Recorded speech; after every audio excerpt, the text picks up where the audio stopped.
Olá, eu sou Neide Barros, sou psicopedagoga e o tema da nossa aula é a psicopedagogia e o papel do psicopedagogo. Bem, a psicopedagogia é um campo de conhecimento que tem como objetivo compreender todo o processo que envolve o ensino-aprendizagem humana e todas as dificuldades presentes nesse processo. A psicopedagogia surge aqui no Brasil por volta de 1970, onde tem uma grande quantidade de crianças que começam a apresentar dificuldades no ambiente escolar. Quando a psicopedagogia chega aqui no Brasil, ela vem com contribuições maravilhosas de profissionais argentinos, como por exemplo a Sara Paim e o Jorge Visca. A psicopedagogia ela vem para auxiliar nas dificuldades da aprendizagem. Ela é uma área muito abrangente, não tem idade para você aprender. A gente costuma dizer que desde que a gente está na barriga até o momento do último suspiro é um momento de aprendizagem na vida do ser humano. Dentro da barriga a gente aprende, fora da barriga a gente aprende, todo momento da nossa vida é um momento de aprendizagem. E o psicopedagogo está aqui justamente para isso, para ajudar, para auxiliar, para intervir nos momentos de dificuldades dessa aprendizagem. Um dos grandes objetivos do psicopedagogo é buscar o caminho mais fácil para que o aprendizado ocorra. Você está tentando aprender alguma coisa e de repente fala, eu não consigo mais, daqui não dá. E você encontra esse profissional maravilhoso que ajuda você a entender o porquê que você parou naquele determinado momento e não conseguiu prosseguir. E às vezes a gente encontra um atalho, desvia dele e chega ao aprendizado. E como a gente fala do psicopedagogo clínico? Como uma criança chega ao ambiente? Como uma criança chega ao consultório? Como uma criança ela é encaminhada a um psicopedagogo clínico? Então vamos lá. No primeiro momento a gente pensa no quê? Quando se fala de aprendizado, a gente fala de quê? Sala de aula, ambiente escolar, não é verdade?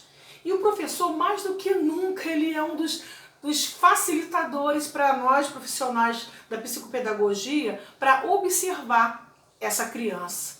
Porque às vezes a maioria das observações é feita nesse ambiente. A criança chega no ambiente escolar, senta no meio de outras crianças da sua faixa etária, é apresentado um conteúdo e os outros coleguinhas estão fazendo, os outros coleguinhas estão avançando e aquela criança não passa de um determinado limite. O professor, como bom olhar que ele tem, começa a perceber que aquela criança não está rendendo como as outras e se encaminha à família esse comunicado. Olha, precisamos de observar o que está acontecendo. Por que esse aprendizado não está ocorrendo? Geralmente a culpa tem que cair em alguém. Mas nesse momento não tem culpado. Nesse momento tem que se unir professor, unir família, unir profissional da psicopedagogia para que a criança ganhe, para que ela progrida, para que ela aprenda. Porque é essa a função. Fazer a criança aprender. Ah, mas não aprende como o outro, não aprende como esse. Ela aprende do jeito dela, no tempo dela, da forma como ela bem sente mais apropriada a aprender. O professor começa a observar dentro de sala de aula e passou uma atividade onde envolve números. E a criança fica ali pensando e não consegue. E, através desse olhar, o professor sabe que tem alguma coisa errada ali. Dá-se um texto para a criança, vamos ler, vamos interpretar. E o que ocorre? Eu não consigo nem entender o primeiro parágrafo daquele texto. Então nós vamos começar a observar que existe certas dificuldades dentro do ambiente escolar, que é descoberta e que facilita muito ao psicopedagogo esse olhar do professor para uma descalculia, para uma dislexia, para uma dislalia, para uma disgrafia. A letra não está ajudando em nada. Já passamos cadernos de caligrafia, já apagamos, já usamos o lápis apropriado e a letra não melhora. Nós temos que ajudar essa criança a melhorar. Ah, mas nasceu assim, vai acabar assim. Não! Hoje em dia não tem mais esses pensamentos. Nós podemos ajudar a melhorar o aprendizado e o nível de vida, a qualidade de vida dessas crianças. Geralmente no ambiente escolar, que a criança começa a ser observada, que ela não acompanha o nível da turma. A família é chamada, é comunicada, a observação é sugerida e a gente começa a procurar um profissional apropriado que possa ajudar. Mas e agora? Que profissional eu procuro? Existe uma equipe, existe uns profissionais que são os primeiros a serem observados, a se encaminhar. Primeiro, o neurológico, que é o neurologista. Segundo, é o fonoaudiólogo, que às vezes o ouvir, não está ouvindo direito, acaba dificultando a aprendizagem. Também pode ser, nós vamos procurar também um psicólogo, que às vezes o que está atrapalhando o aprendizado é algo que acontece momentaneamente na família. Vamos procurar o psicopedagogo para que possa ajudar a intervir nesses problemas de aprendizagem. Existem também alguns pais que dentro do seu ambiente familiar, ele já percebe, nossa, não andou igual o outro, não falou como aquele. E os pais começam a observar certas brincadeiras, certo jeito de sentar, certo jeito de falar e de brincar que não está adequado para a idade. E esses pais começam a procurar um profissional que possa ajudar. Geralmente essas crianças, ela passa por essa equipe multidisciplinar, que acaba ajudando, né, a encontrar mais rápido uma solução para esse problema. E quando chega na clínica, qual o procedimento? Como faz? A criança saiu do ambiente escolar, saiu do seu ambiente familiar e chega a um consultório de psicopedagogia. O que essa criança precisa? Como a gente deve proceder, não é verdade? Então o que a gente observa? Que o profissional que está ali diante daquela criança, ele tem que fazer com que ela se sinta bem, primeiramente, que ela se sinta confortável, apresentando para ela coisas que sejam totalmente ao nível dela, para que ela possa gostar de estar naquele local. E começar a fazer o diagnóstico psicopedagógico, uma investigação psicopedagógica. Ao entrar na sala, o psicopedagogo já está observando o jeito de andar, o jeito que senta, o balançar dos pés, o balançar das mãos. O psicopedagogo ele tem um olhar totalmente diferenciado para cada movimento que aquela criança possa realizar. E a gente começa a entender que ao chegar na clínica, começa a investigação através do olhar. O que dificulta a aprendizagem dessa criança? O que dificulta a desenvoltura dessa criança, né?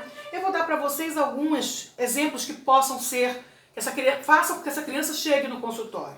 O baixo rendimento escolar, a agressividade, falta de concentração, a agitação. Eu preciso que essa criança seja observada. E de acordo com uma autora, eu tenho um livro dela aqui, Zilmaia Sampaio.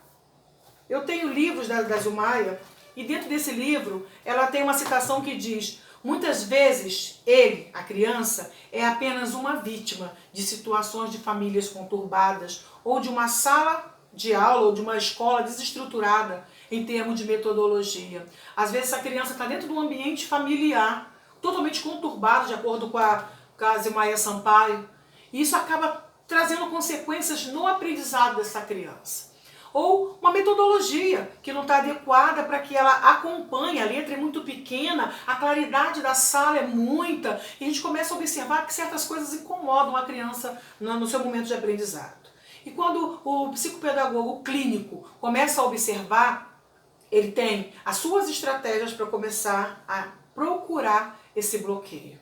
Através de uma anamnese, através de uns testes projetistas, através da EOCA, né, que é a entrevista operacional centrada na aprendizagem, brincadeiras lúdicas, objetos que a criança possa trabalhar, seja ele confeccionado, seja ele comprado, seja ele como for. Então a gente começa a perceber que há uma importância muito grande numa criança que não está aprendendo no seu ambiente normal, que é a sala de aula, e ser colocado num ambiente reservado juntamente com um profissional capacitado e ajudar essa criança.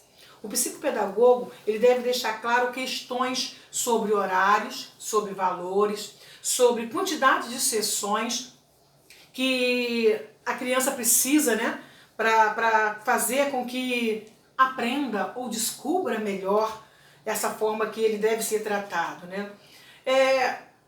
Dentro do psicopedagogo, cada um trabalha da sua forma, mas vamos colocar que a gente trabalhe com 9 tipos de sessões, 9 tipos de encontro, seja 2 vezes na semana, 1 vez semanal, não sei, a forma como o profissional trabalha é cada um do seu jeito.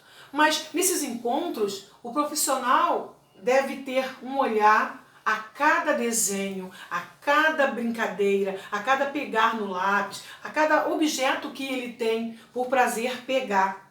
Então a gente começa a observar que ele aprendeu, que ele está aprendendo, né? Então conforme a gente vai ver que o profissional da área, o psicopedagogo clínico, ele tem um processo muito grande de não deixar paralisar uma investigação, deve estar sempre lendo livros. Esse é a Dificuldade de Aprendizagem, da Zilmaia Sampaio, que eu gosto muito.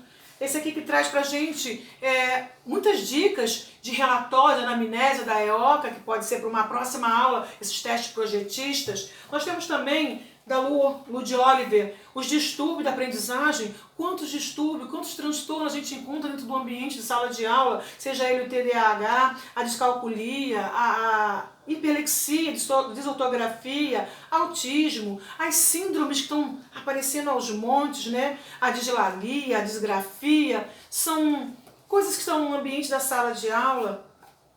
O ambiente, né, psicopedagógico, despertar as potencialidades. Nós estamos vendo aqui que o psicopedagogo está num constante aprendizado. Cada criança que chega ao seu consultório, ele é uma inspiração para a investigação. Através dessa investigação, fazer a intervenção do problema daquela criança. Então, que nós possamos entender um pouco sobre o papel da psicopedagogia e o papel do psicopedagogo.